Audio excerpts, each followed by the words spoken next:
You're creative, but you probably just don't know it. Hi everyone, my name is Abby Gatling and this is Creativity Uncovered.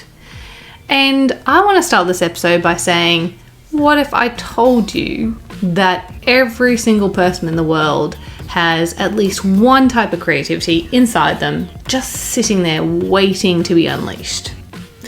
Well, this episode is going to explore the different types of creativity out there. And I'm hoping that by listening to this information, you're going to maybe find that one jumps out at you or maybe just hits home a little harder than the others. And that's going to help kickstart your journey to unlock that latent creativity that I know is inside of you. Now, if you haven't tuned in before, Creativity Uncovered is a podcast where I uncover how everyday people find inspiration, get inventive, and open their imagination. And in each episode, I set about exploring how different people find creative solutions at home, at work, at play, and everything in between. And my goal is to share with you some tried and tested ways so that you can summon creativity the next time that you need it. So one of the premises here at Creativity Uncovered is that everyone is creative. You just need to find your form of creativity. And today I'm going to help you do that. Because you see, creativity is not just about being artistic or inventing something new.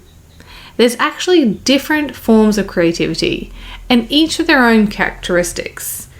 And I'm hoping that by knowing a little more about these different ways to be creative, that one of these will jump out at you and they'll resonate with you, and this may just help you unlock and explore those uncharted territories of your creativity.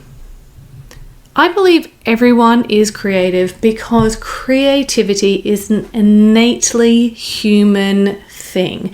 We are some of the only beings, the only animals that practice creativity.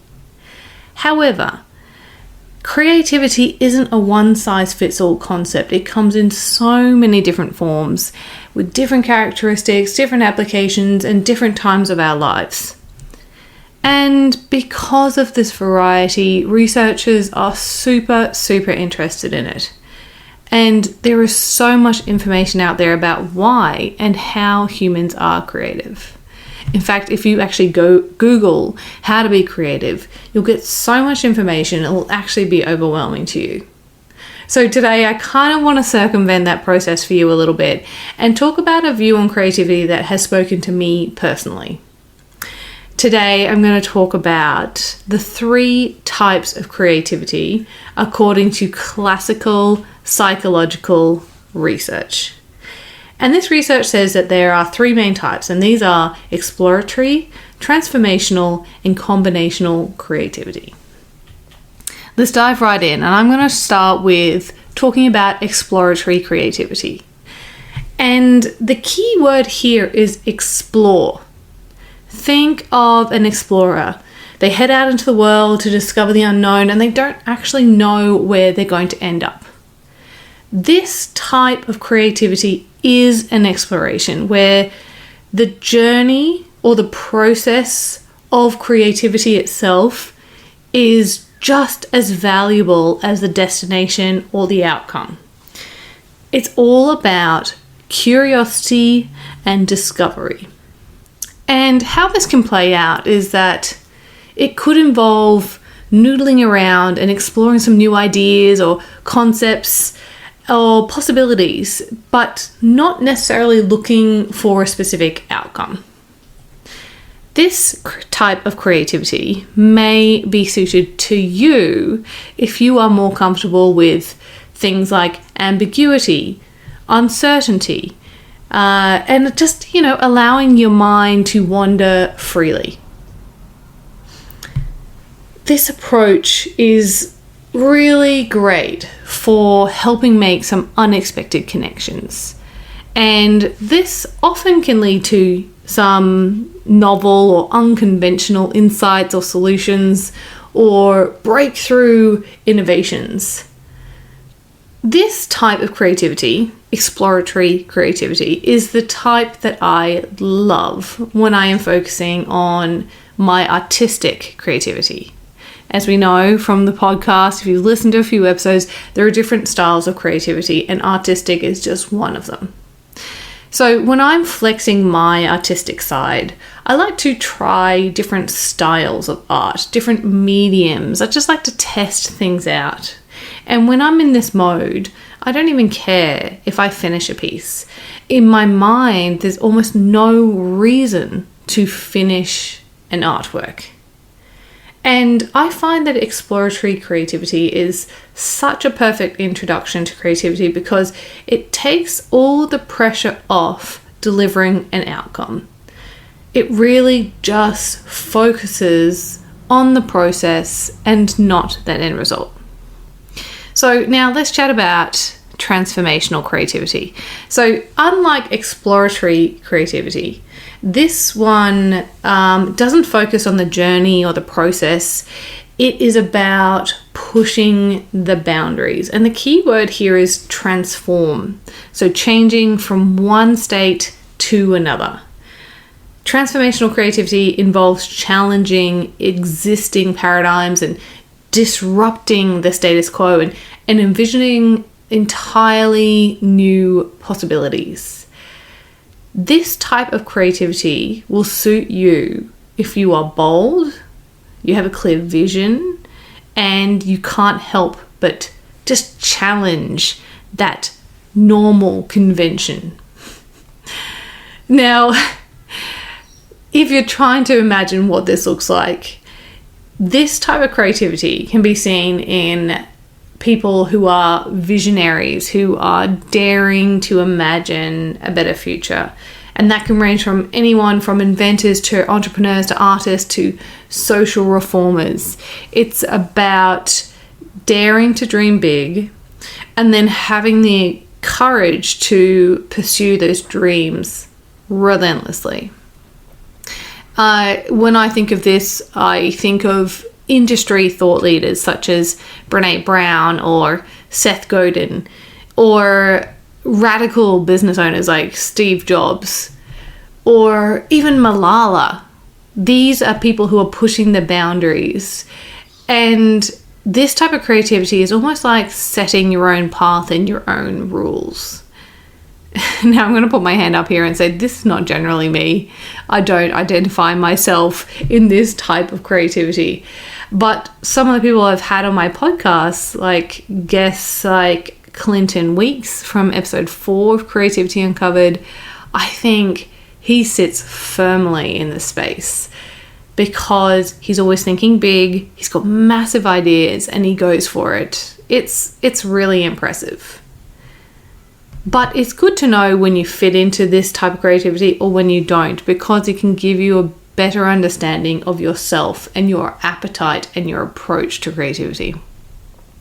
So let's jump over to the third type, which, if you may recall, it's combinational creativity. And this episode is kind of like the story of Goldilocks. If exploratory creativity was too cold and transformational was a bit too hot, then maybe combinational creativity will be just right. It'll be the porridge that's just the right temperature and it will suit you. So this type of creativity focuses on combining different elements. So combinational creativity. And it involves basically bringing together and melding together different ideas and concepts and elements in a new or unexpected way. And the result is to create something original from that. It's kind of like you get a packet of Lego and there is the set Lego design that you're supposed to make and the instructions there.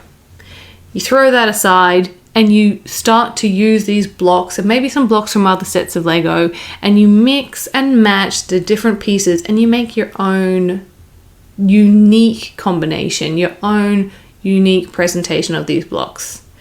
So this type of creativity is about, getting these different elements, synthesizing them together, and you get a brand new solution, a brand new artwork, a brand new piece of Lego.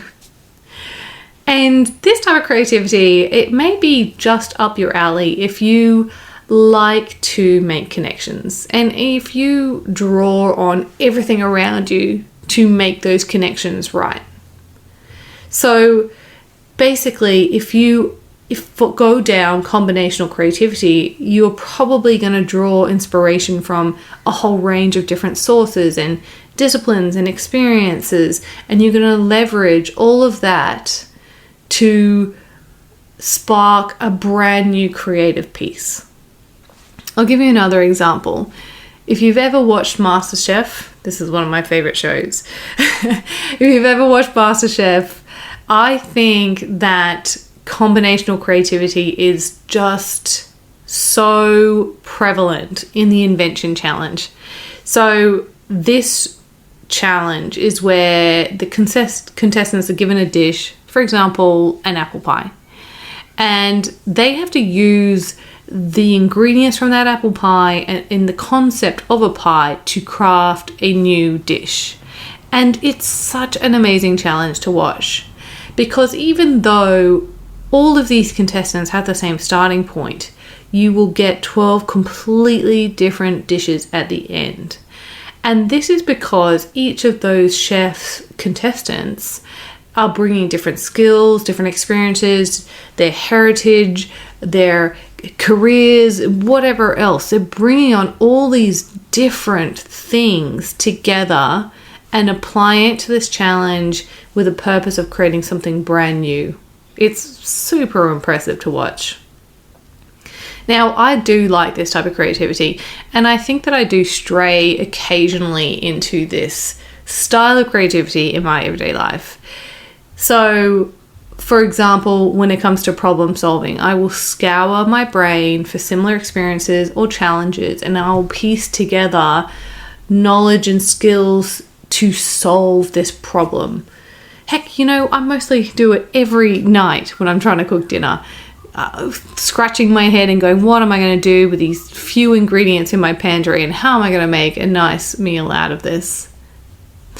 So these approaches to creativity are so different, and that means that they appeal really well to different people and at different times. Because as I said before, I believe that every single person has the potential to be creative. And my goal of this podcast is simply to pique your interest in creativity, to present you the options of how different styles of creativity will manifest, and just encourage you to embrace the curiosity about each of those. And truthfully, I really do hope that one of the examples I've given you today has rung a bell in your mind and clicked something, and you've suddenly realized that actually, yes, you are practicing this type of creativity in your life and you didn't even know about it. So whether it's exploratory or transformational or combinational creativity, or a mix of any of the three, or perhaps another different creative approach from another area of research, it doesn't matter, because I know that there is the perfect fit for you somewhere, and I'm happy to continue this journey alongside you and help you get there. Thanks so much for tuning into Creativity Uncovered today. I hope that this little bit of insight into creative research has just kind of given you a bit of a broader view of what creativity is and how it can manifest in people's lives. I want to know, did any of these options jump out at you? If so, don't forget to get in touch and let me know. I'd love to hear about it. Okay, until next time, take care.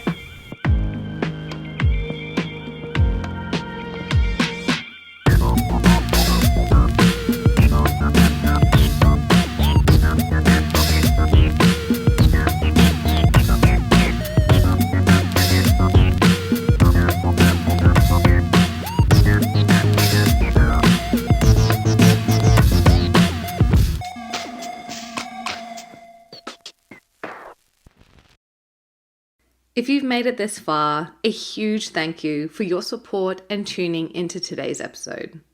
Creativity Uncovered has been lovingly recorded on the land of the Cubby Cubby people, and we pay our respect to elders past, present, and emerging. This podcast has been produced by my amazing team here at Crisp Communications, and the music you just heard was composed by James Gatling. If you liked this episode, please do share it around and help us on our mission to unlock more creativity in this world. You can also hit subscribe so you don't miss out on any new episode releases.